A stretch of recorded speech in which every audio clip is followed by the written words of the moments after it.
I would like to thank everyone for coming to our event. Actually, I have a prepared speech here, but I would rather use my own sentence in a different way, my message in a different way.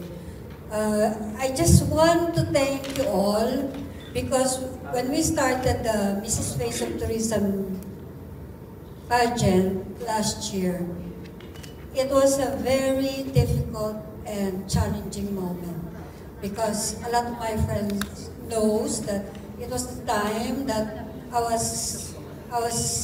husband was in the hospital and then eventually he already passed away. So now I am in the process of recuperating from that experience, and until now, I know you will not see how sad I am because you are all here to support me, and that is what keeps me going. So for this afternoon, I would like to thank my candidates who are here with me, and also my previous winners, and of course also to all the media that are here. I'm really thankful that we have this second edition. So what we're going to do is to give you a different pageant this time. So we hope that through the help of my new marketing team, headed by Mrs. Manansala, so we will be providing you with a lot of activities that will truly align with the tourism industry. So this afternoon, I don't like to bore you to death because I know you are going to a lot of activities too. So let's all welcome the candidates and give all your support for them because they are here to promote the tourism industry, to uplift themselves, and of course, to have a better experience and fun too. So, lahat pong ito ay para sa inyo. Sa akin pong team na lagi nandyan, si Raymond, si Direk Marky, talaga pong masaya kami in spite of the challenges that has happened. So, sa inyo po lahat, kaya po kanina, before we start, pinaisa-isa ko po talaga yung mga pangalan ninyo who are present here.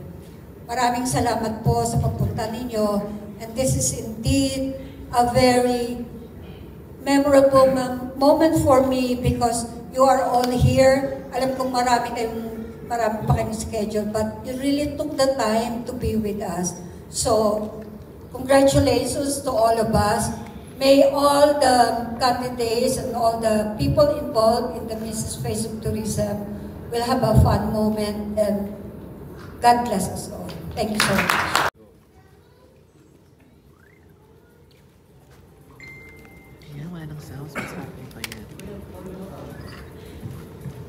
Once again, let's give a big hand for Mrs. Biliran Province.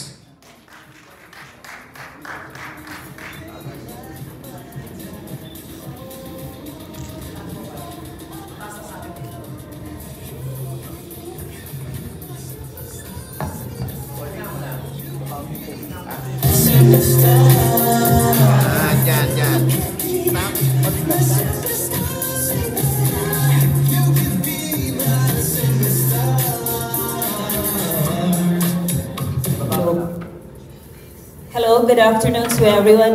Thank you for coming. I'm Maria Erika Azor.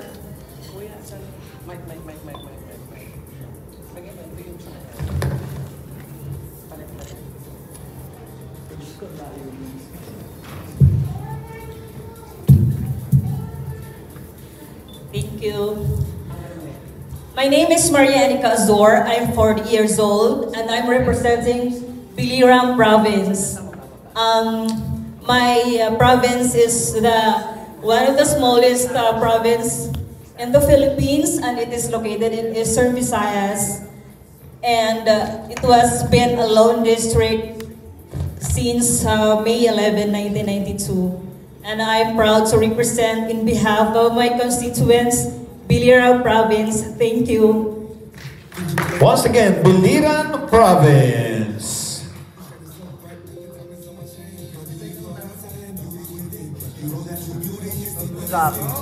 And now, ladies and gentlemen, let's meet our candidate from Cagayan Province.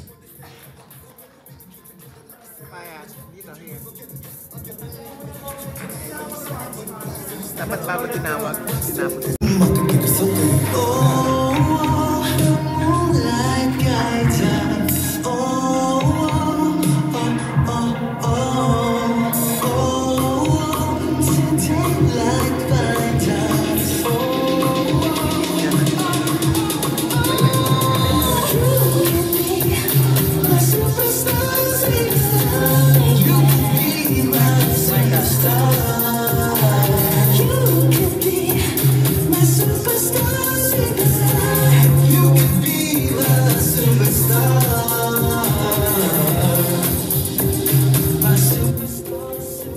Good afternoon, everyone. My name is Julian Beltran, 42 years old, proudly representing Cagayan Province.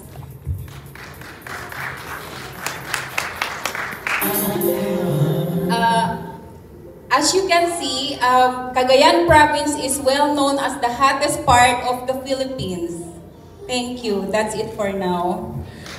Once again, Cagayan Province. Dyan lang. Here. One more. And now, let us meet our next candidate from Cavite Province.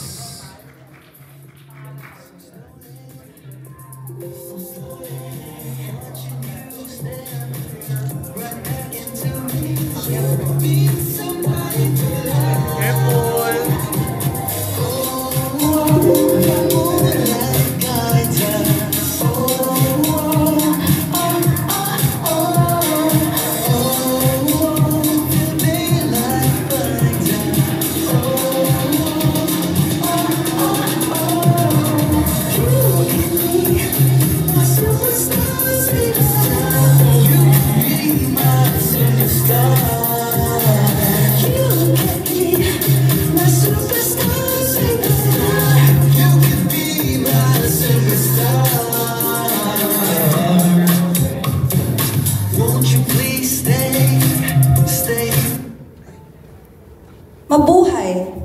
My name is Ana Teresa Larena, 52 years old, proudly representing the historical capital of the Philippines, the land ng mga dugong palaban, Cavite!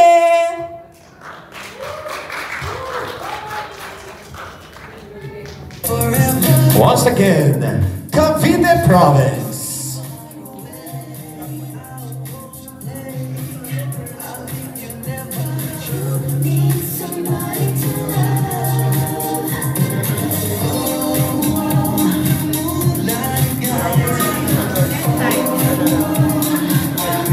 And now let us meet our next candidate from Cebu.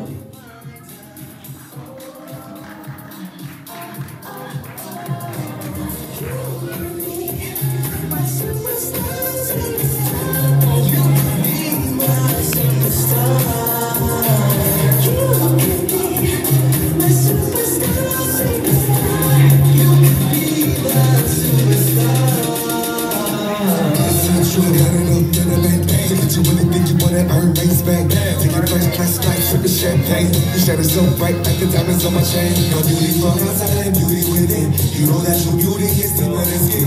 But you by my side and I already win. You are the reason why my road spin. So I'm put.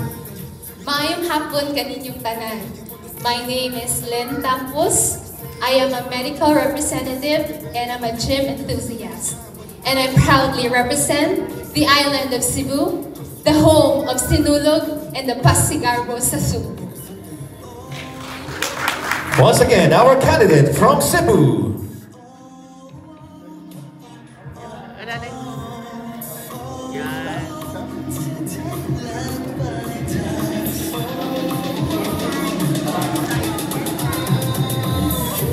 Dito.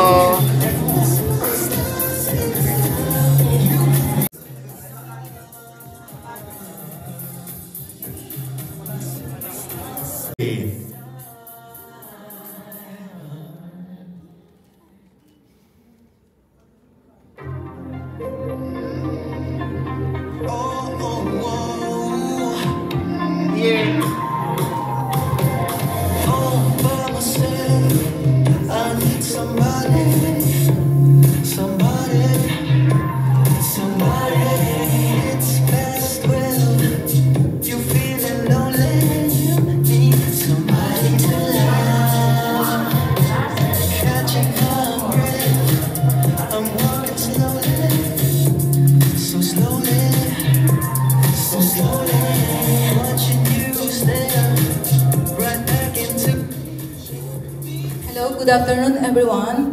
I'm Lurjan Gonzalez Galvez, proudly representing the City of Star, Quezon City. Itat ko, pwede ba secret? I'm 50 years old. Hello. Ayaw talagang malaman yung edad. Kahit yung mic pinapatay yung edad. Thank you so much. Once again, our candidate from Quezon City.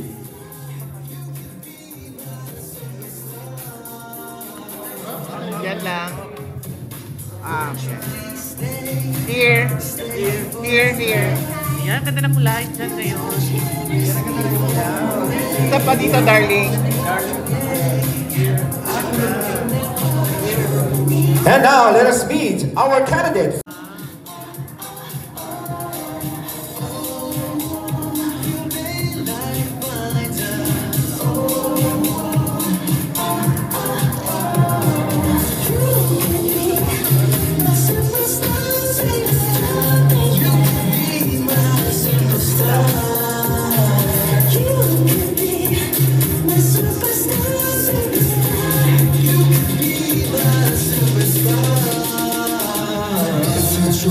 Hi everyone, I'm Shea Alday and I'm honored to represent the vibrant city of Makati in this year's Mrs. Face of Tourism 2024. Once again, our candidate from Makati City.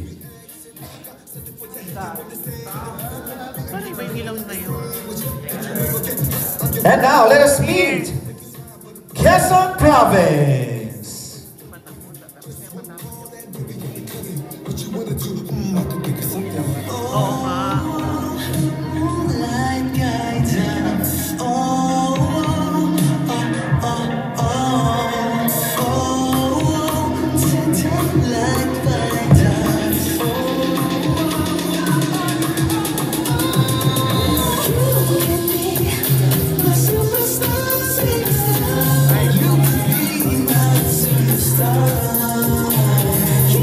Hi, good afternoon everyone. I'm Hannah Mirzamia Pastrana, 32 years old, representing the land of 1,000 colors, Quezon Province. I'm a graduate of Bachelor of Science in Tourism Management, major in airline operations. I've worked with Philippine Airlines and United Airlines in the past, and currently I have my own travel agency, HMV Travel and Tours. Thank you and have a wonderful stay. Once again, our candidate from Quezon Province.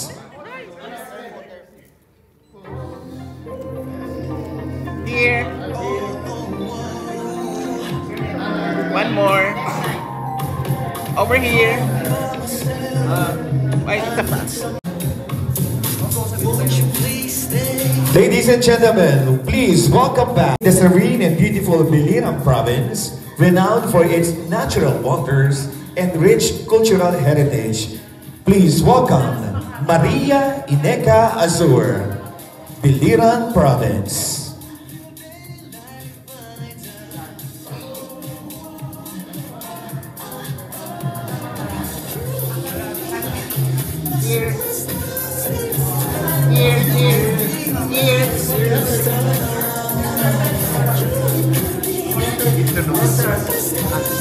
Next, our candidate representing Bicolandia, Camarines Norte.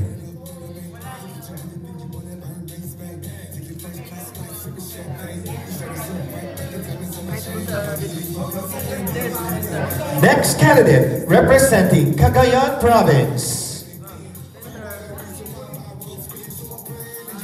From Cagayan Province, known for its majestic rivers and lush landscapes, please welcome Julian Beltran, representing Cagayan Province.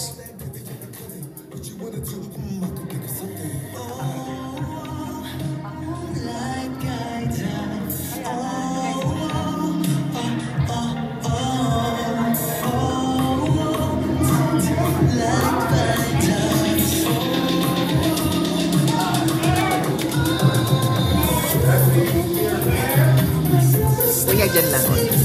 Bago bumaba. Next, let us welcome our candidate from Cavite Province.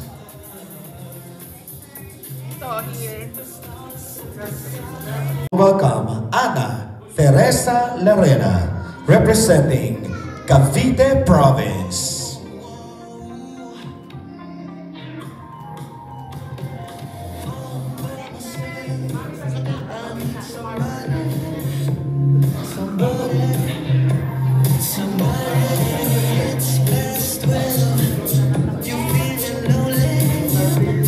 Once again, Cavite Province, and we would like to say thank you, Mrs. Pam Mariano, for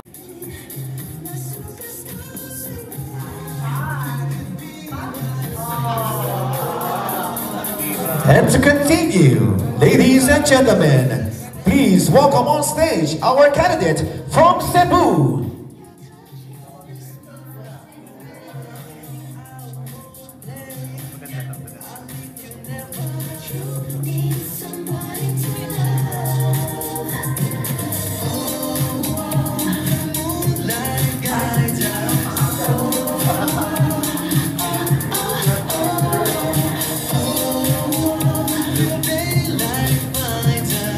From the vibrant and historic city of Cebu, known as the Queen City of the South, please welcome Lynn Tampus.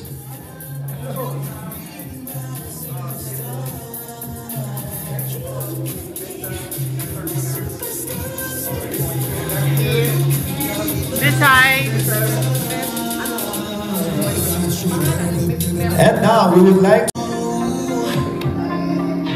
from the charming Quezon Province, famous for its coconut plantations and the colorful Pahiyas Festival, please welcome Hannah Mirza Pastrana, representing Quezon Province.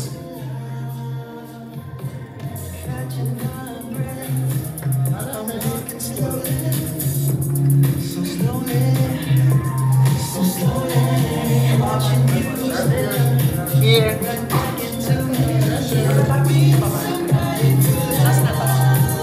2024, representing Biliran Province, Mrs. Maria Ineka Azur. Representing Cagayan Province, Mrs. Julian Beltran. Representing Cavite Province, Mrs. Ana Teresa Larena. Representing Cebu, Mrs. Lynn Tampus.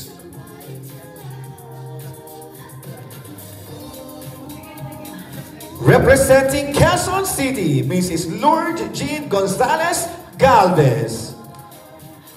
And representing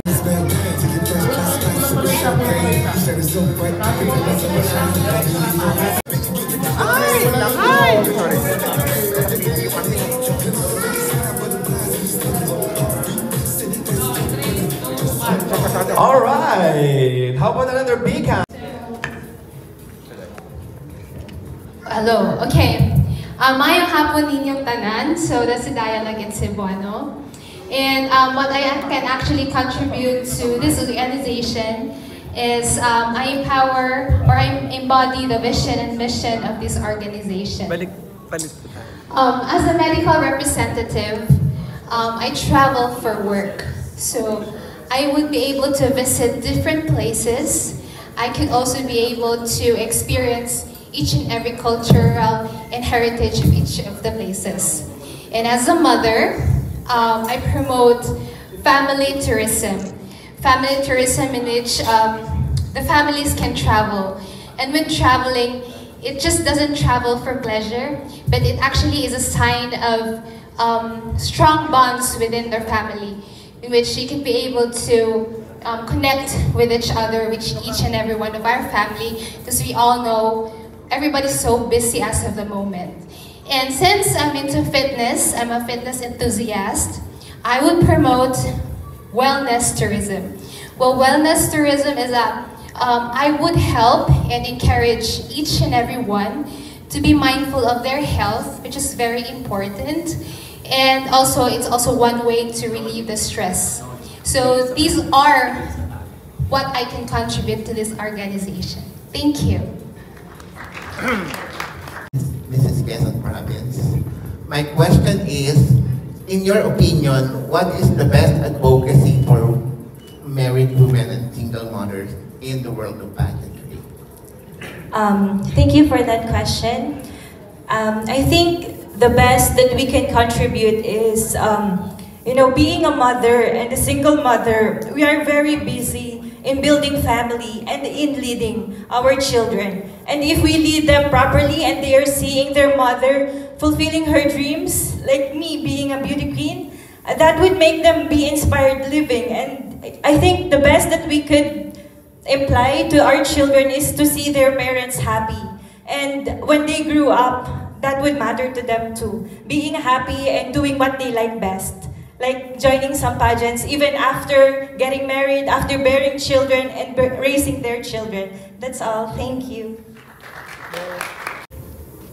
So, Ms. Biliran, my question is, what made you decide to join Mrs. Face of Tourism? Hello, good afternoon, sir. I've decided to join Mrs. Face of Tourism Philippines because of its advocacy that empowers women of all ages, that whatever would be your status is, you can still do your best and you can do all the things you want to do, that you have advocacy to pursue and to empower women and to give inspiration to all. Thank you. Eventology. Congratulations on being one of the official candidates for Mrs. Face of Tourism Philippines. Thank you. I read in your profile and bio that you are a successful business owner and also is it a nurse or a doctor ba? I'm a midwife. And my only son is a doctor. My question for you is, what is your personal advocacy and how would you... Thank you for that question. My personal advocacy is environmental,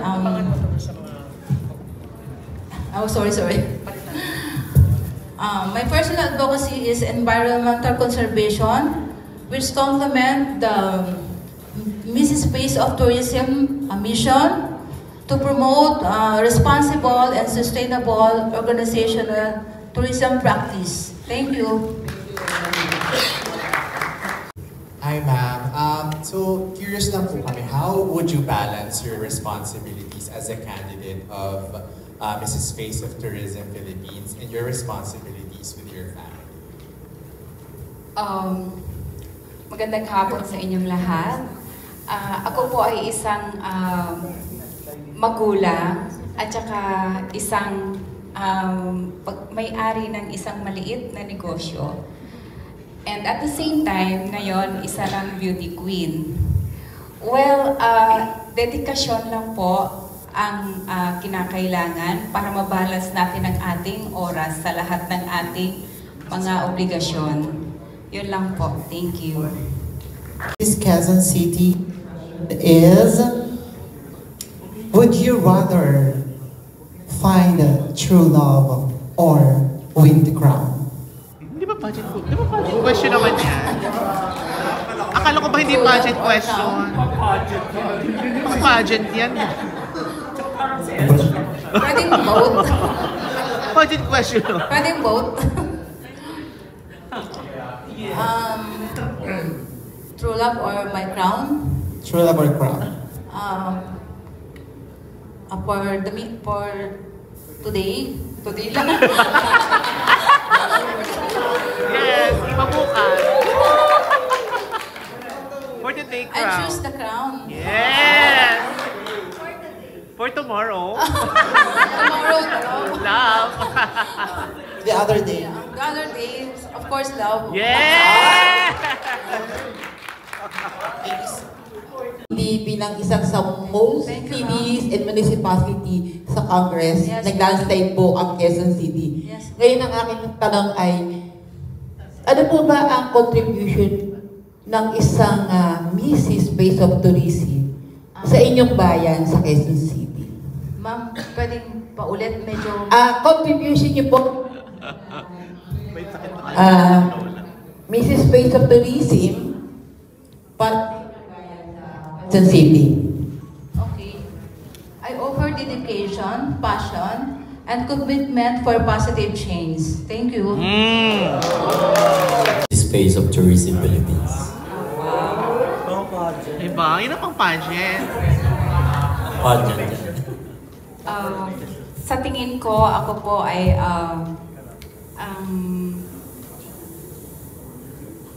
sorry, wait lang. Sa tingin ko, deserve ko po ang makoronahan bilang Mrs. Face of Tourism. Kasi ako po ay may malalim na pagmamahal sa mga nakatago, mga ganda ng mga nakatagong lugar kagaya ng aking probinsya. Ang Pilipinas po ay mayaman sa kultura at ganda ng pasyalan at hindi na po ito lingid sa iba't ibang panig ng mundo dahil sa turismo. Ngunit ako po ay naniniwala na ang maliliit na lugar ng mga nakatago like sa probinsya po namin ay nagkakanlong po sila ng ng mga natatanging kwento at mga mas magagandang tanawin na hindi pa nakikita ng buong Pilipinas at sa ibang bansa. So, ang akin pong advokasya ay tuklasin ang ganda ng ang ganda at yaman ng sarili nating bayan. Para po, ito po ay nagpo-promote ng lokal na trabaho at serbisyo para sa mga lokal. Para po maiwasan yung mga pamilya na broken family. Kasi po, kadalasan sa mga probinsya ay nag-a-abroad hanggang sa nagkakaroon po sila ng nagiging broken family na po sila. So, bilang isang empowered woman or bilang isang ano bang tawag dito? Empowered woman na lang po.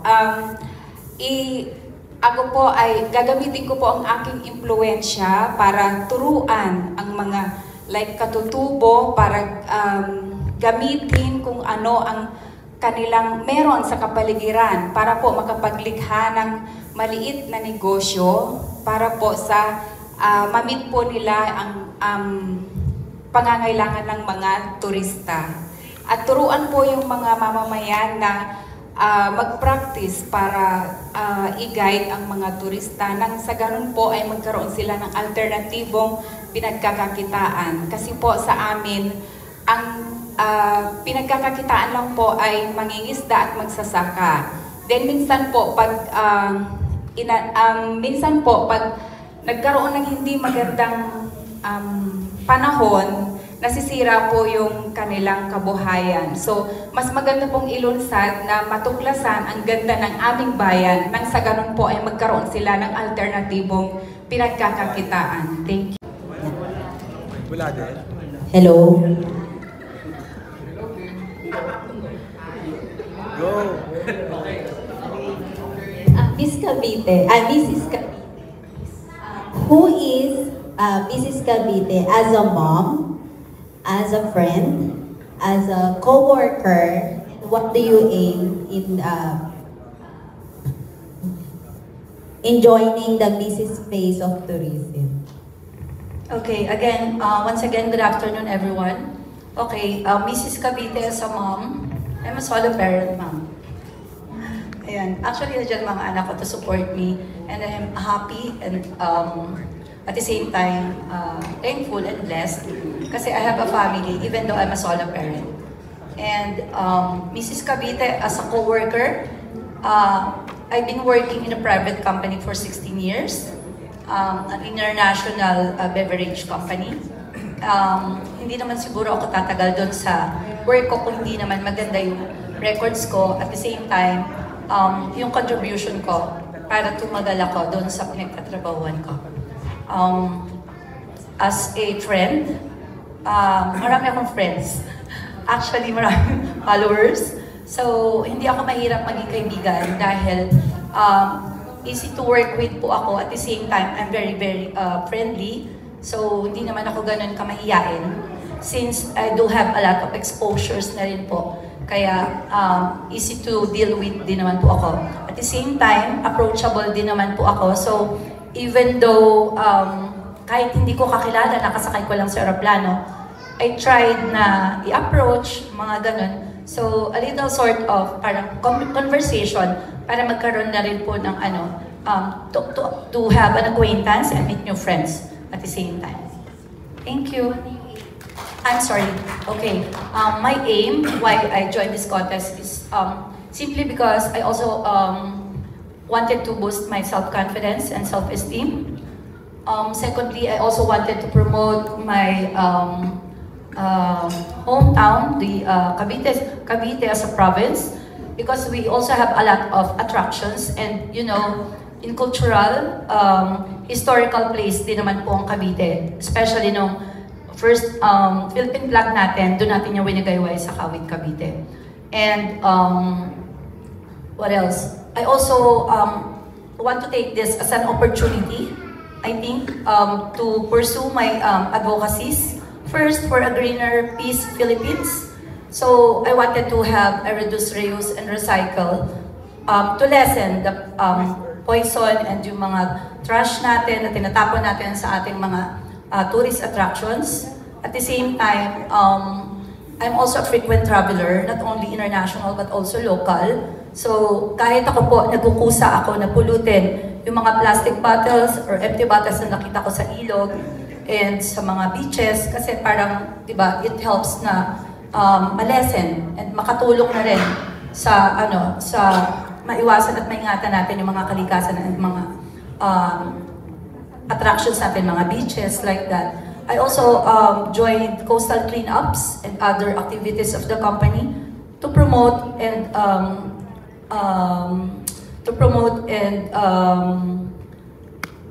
magkaroon ng collaboration para po doon sa mga programs, at the same time nakakatulong po some sort din of an experience. Thank you. My question is, if you will be given a chance to do a sit-down talk, if you will be given a chance to do a sit-down talk with our president, what would you tell him representing Mrs. Face of Tourism Philippines? Thank you, sir, for that wonderful question.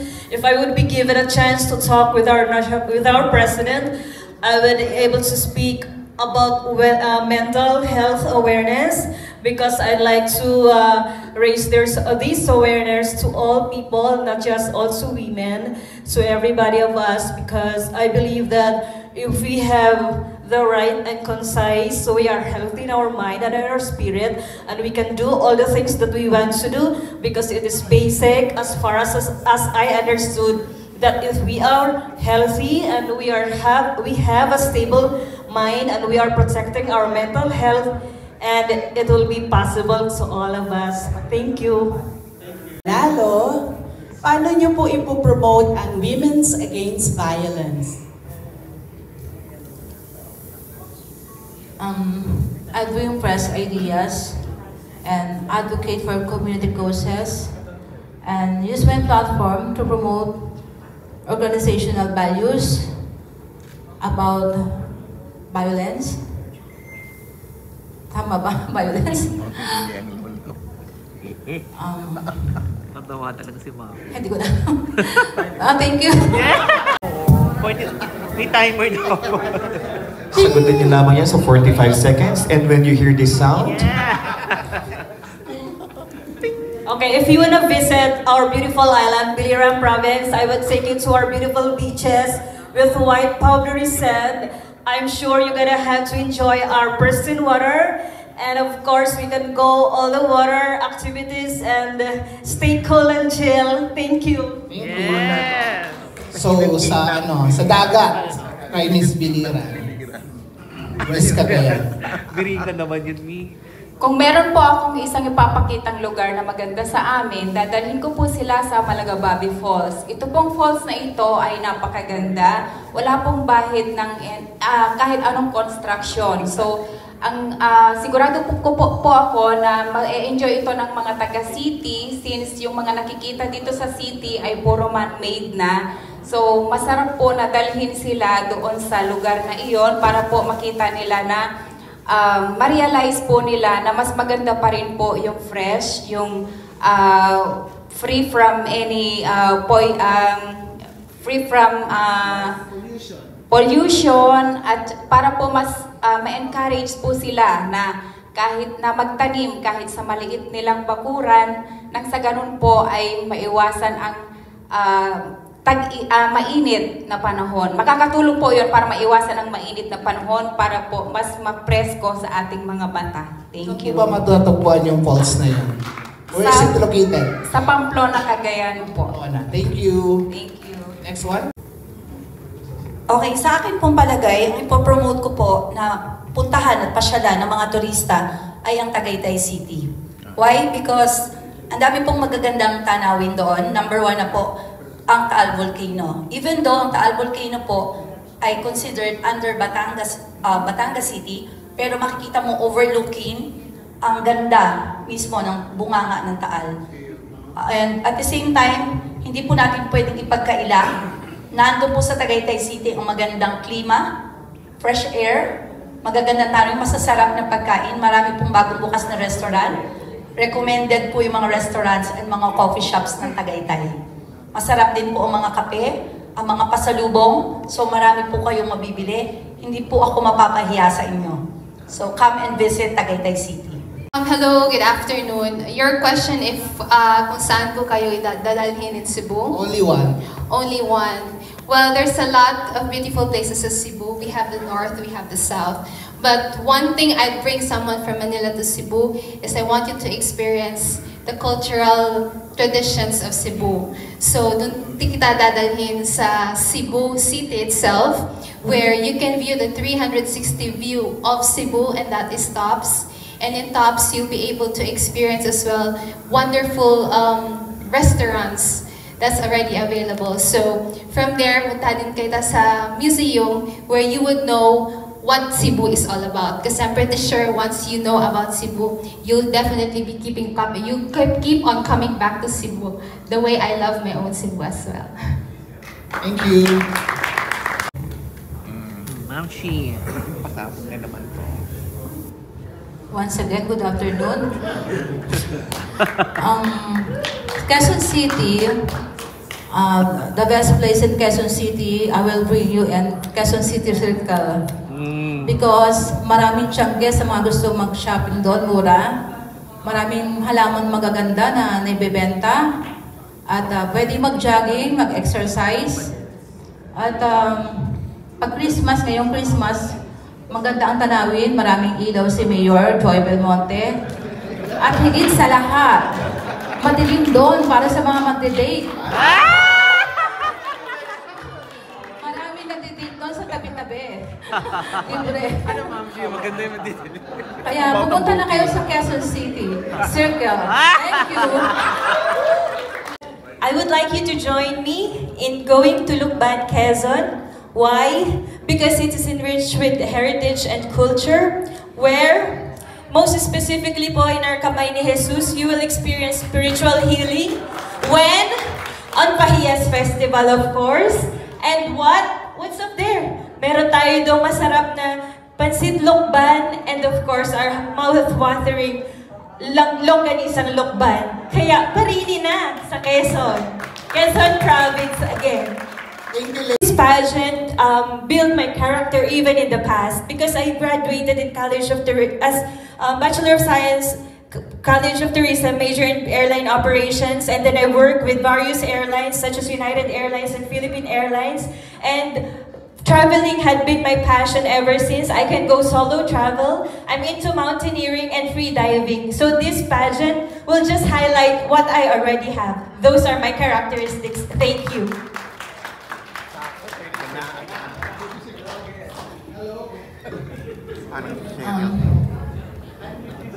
I should be the next Miss Face of Tourism Philippines because I'm perfectly passionate about our country's heritage. And once again, I offer dedication, passion, and commitment for positive change. Thank you.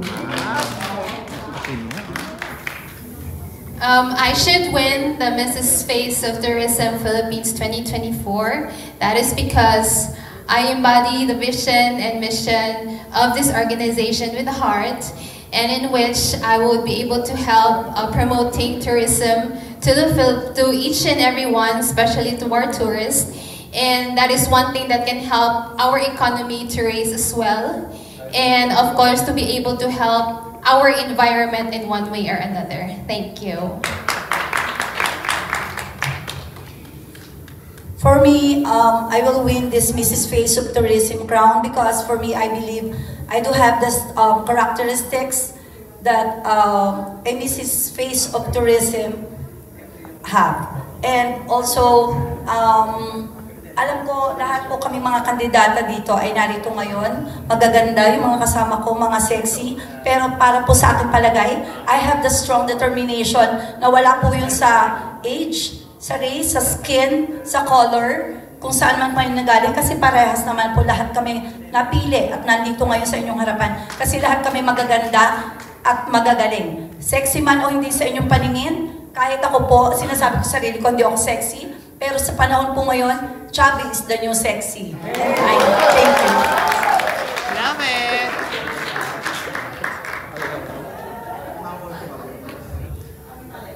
Well, lahat po nasabi na nila. Hindi ko na alam kung ano yung sabihin ko. Pero sa tingin ko, ako po ang mananalo dahil ano po ang unang pupuntahan ng turista sa Pilipinas kung hindi ang magagandang Pilipina. Siyempre, ako po ay maganda. Salamat. Yeah! Love it! Palaban ng ating mga kandidata. Hello. If I could win the crown for Mrs. Face of Tourism Philippines, I believe that I could carry the mission and vision of the organization to promote the culture and heritage of our country and as well empower all women and deliver all the significant things that needs to do. Every woman would stand. Thank you. Darling of the press is you. Cagayan Province, Mrs. Julian Beltran. Congratulations.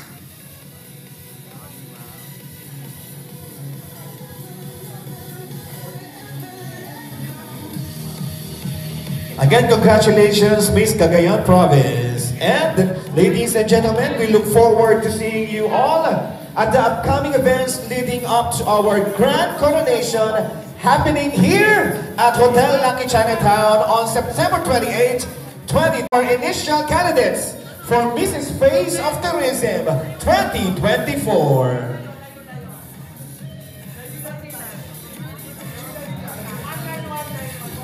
Dito po.